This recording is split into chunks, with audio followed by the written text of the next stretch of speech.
Head M, Ministry of Finance, Mr. Liang Eng Hwa.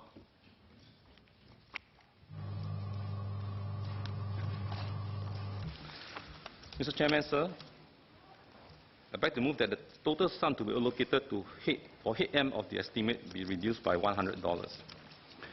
So our spending has increased by about 2.5 times in the last decade, with healthcare and infrastructure accounting for among the steepest growth. On the other hand, our revenue, inclusive of the net investment return contribution, NIRC, grew by about 2 times in the last 10 years. And if NIRC is excluded, our operating revenue would have only grown by about 1 time in the last 1 decade. And therein lies our fiscal implications. Firstly, our total expenditure are growing at a faster rate than our operating revenue. And in business budgeting, this phenomenon is known as the negative jaw. That is where the rate of growth in expenditure exceeds the rate of growth in revenue. If left unchecked, where expenditure continue to grow faster than revenues, we could end up with a ballooning deficit situation in the years to come. Secondly, we are now dependent on the NRIC to balance the budget. Otherwise, our budget will have run into structural deficits. And NRIC now accounts for about 1/5 of our total revenue, as the finance minister have said earlier.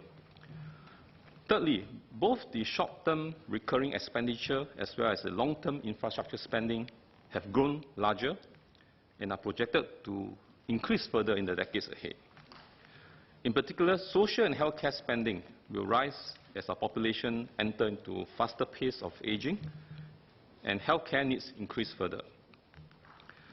In his budget statement speech, the finance minister spoke about pursuing differentiated fiscal strategy to fund our various spending, one approach for major infrastructural investments, and another for recurrent social and security expenditures.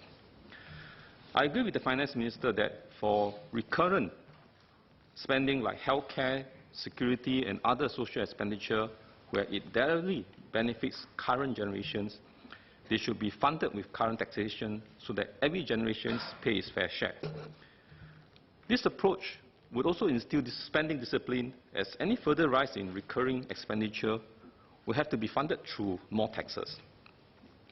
This inbuilt discipline will not only help keep our operating budget sustainable, but also fairer as well across generations.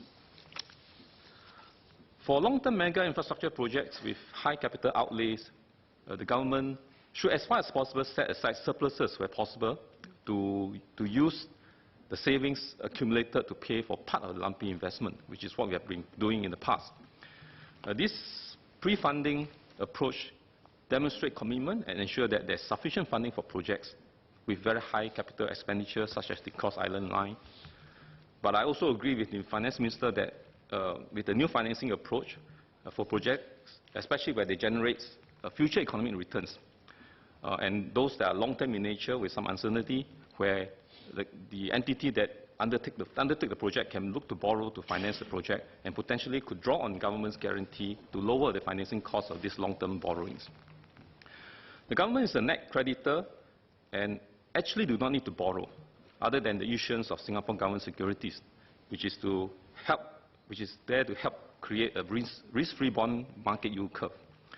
However, for the entity that borrow at the project levels, they do require, if I say again, however, for the entity that builds the government invested infrastructure, borrowing at the project level do require higher financing costs because of risks associated, such as construction risk.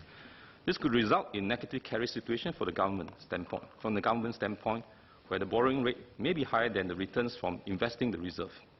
Hence, it makes good sense to tap on the government guarantee to reduce the borrowing cost. I have a few questions for the finance minister. Firstly, can I ask the minister how would this differentiated fiscal strategy impact spending flexibility, for example, in the event of crisis or severe recession, where we need to inject an impactful assistance package?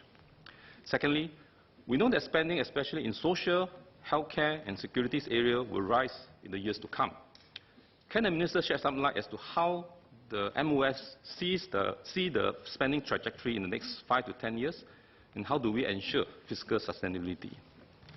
Thirdly, as I said earlier, our investment income from our reserve is now a significant source of government revenue. How does the government ensure that we will not be overly reliant on it, especially as the investment climate is getting more volatile? And finally, in the midst of changing to this new approach, how do we also ensure that our tax regime remains progressive with the higher incomes earners shouldering more of the tax burden? Thank you, sir. The question is that the total sum to be allocated for Head M, Ministry of Finance, of the estimates be reduced by $100.